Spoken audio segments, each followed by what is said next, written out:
Assalamualaikum warahmatullahi wabarakatuh. Semangat anak-anak, hari ini kita akan membahas beberapa contoh soal ya sebagai persiapan kalian mengerjakan ujian madrasah fisika di bulan ini. Kita mulai dari contoh yang pertama dulu. Mobil A dan B terpisah sejauh 420 meter. Kedua mobil bergerak saling mendekati pada saat bersamaan dengan kecepatan tetap masing-masing 10 meter per sekon dan 5 meter per sekon. Waktu dan tempat kedua mobil tersebut bertemu dari tempat mobil B bergerak adalah, nah soal seperti ini adalah contoh soal dari gerak lurus beraturan. Jadi GLB itu biasanya soal yang muncul adalah jika mobil A dan B ada dua mobil arahnya berlawanan, yang ditanyakan biasanya waktu atau tempat mobilnya berpapasan.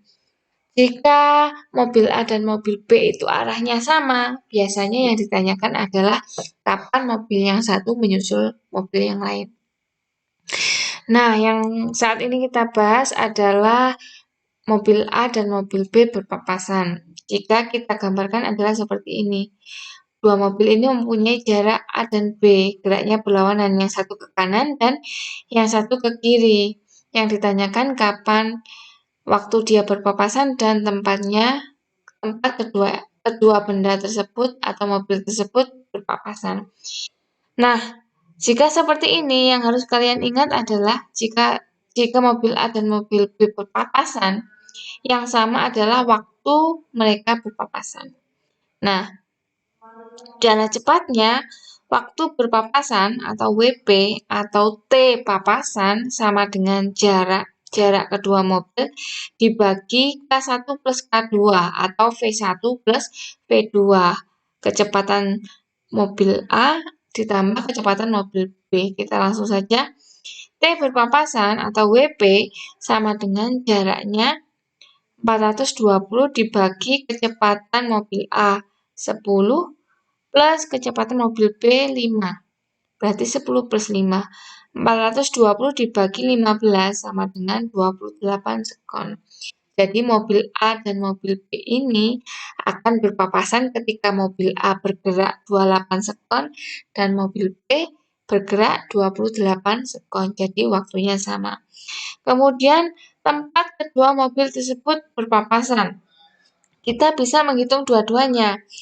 Jarak dari mobil A, berarti kalian pakai kecepatan mobil A. VA dikalikan T. VA tadi 10 dikali 28 sama dengan 280 meter.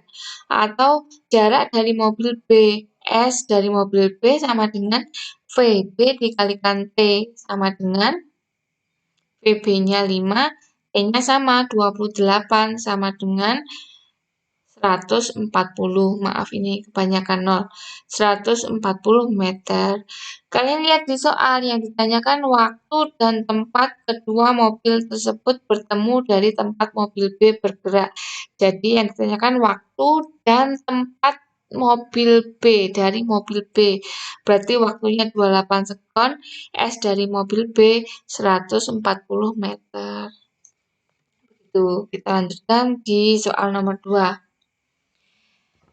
Sebuah mobil bergerak dengan kecepatan 72 km per jam.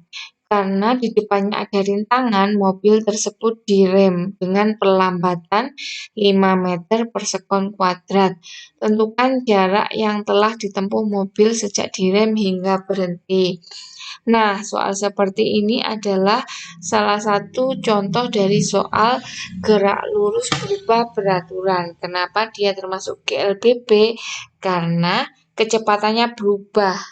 Dia dari kecepatan 72 km per jam sampai ke berhenti. Berarti kecepatannya berubah menjadi 0. Ciri yang lain, dia ada perlambatan atau percepatan. Nah, untuk membahas soal seperti ini, kalian harus mengingat-ingat 3 rumus utama dari gerak lurus berubah beraturan. Rumus pertama, VT sama dengan V0 plus AT. VT itu kecepatan akhir, V0 kecepatan awal, A itu percepatan, dan T adalah waktu. Rumus kedua, S sama dengan V0T plus setengah AT kuadrat. Rumus ketiga, VT kuadrat sama dengan V0 kuadrat plus 2A kalikan S. Untuk mengetahui kalian memakai rumus yang mana, kalian harus mengidentifikasi dulu yang diketahui di soal.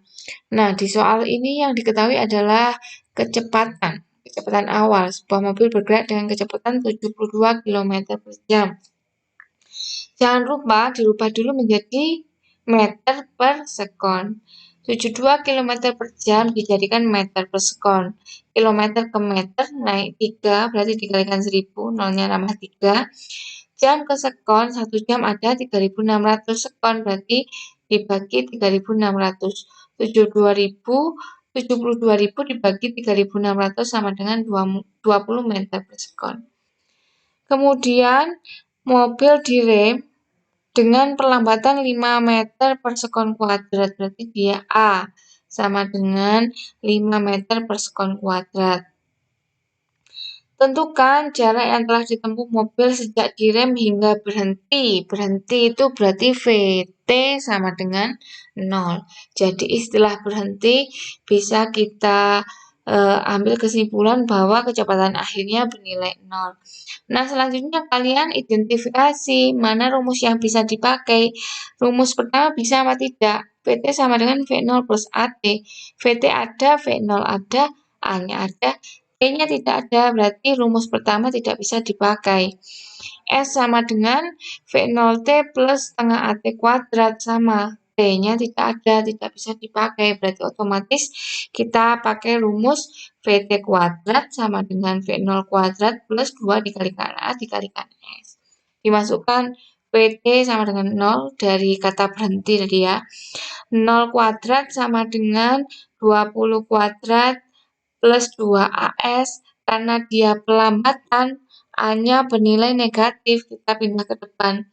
Min 2 dari rumus, A-nya 5, karena pelambatan tadi min ya, dikalikan S. 0 kuadrat 0, 20 kuadrat 400, 2 kali 5 10 S. Kita pindah ruas, 400 pindah ke kiri jadi min. Min 400 sama dengan min 10S, berarti S sama dengan min 400 dibagi min 10 sama dengan 40 meter. Jadi, mobil tersebut berhenti setelah menempuh jarak 40 meter.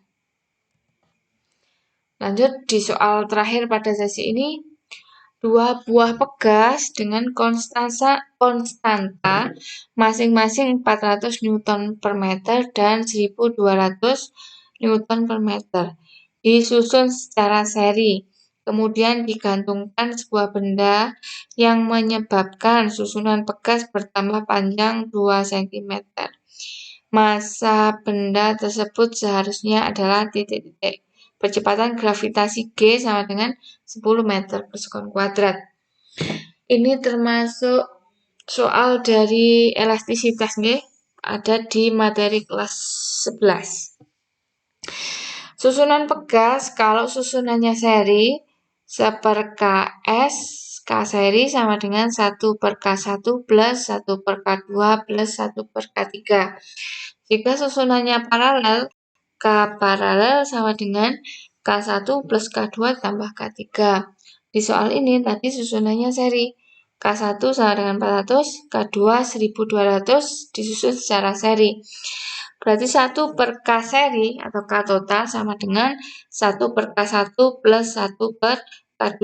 1/K total sama dengan 1/400 ditambah 1/1200 disamakan penyebutnya 1200. 1/K total sama dengan 1200 dibagi 400 ketemu 3.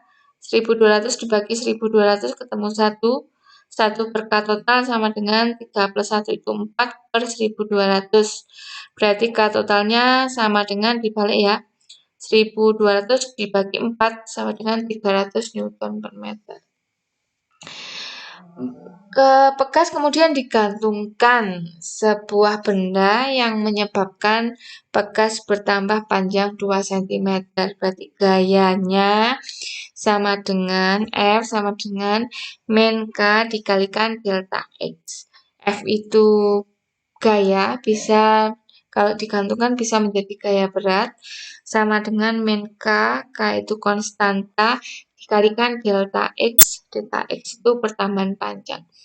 F gaya berat bisa kalian hitung menggunakan rumus M dikalikan G, M itu massa, G itu gravitasi, sama dengan min 300, K-nya tadi sudah dihitung, dikalikan delta X-nya 2 cm, dijadikan meter, naik 2, berarti dibagi 100, 2 dibagi 100, 0,02. M-nya tetap yang ditanyakan, G-nya 10, ini ya, sama dengan min 300 dikalikan 0,02, sama dengan min 6. Min ini hanya menunjukkan arahnya, jadi tidak ditulis tidak masalah. Menunjukkan kalau arahnya itu berlawanan dengan arah penyebab gayanya. M sama dengan dipindah ruas 6 dibagi 10 sama dengan 0,6 kg. Udah, kita ketemu lagi di sesi berikutnya. Saya akhiri. Wassalamualaikum warahmatullahi wabarakatuh.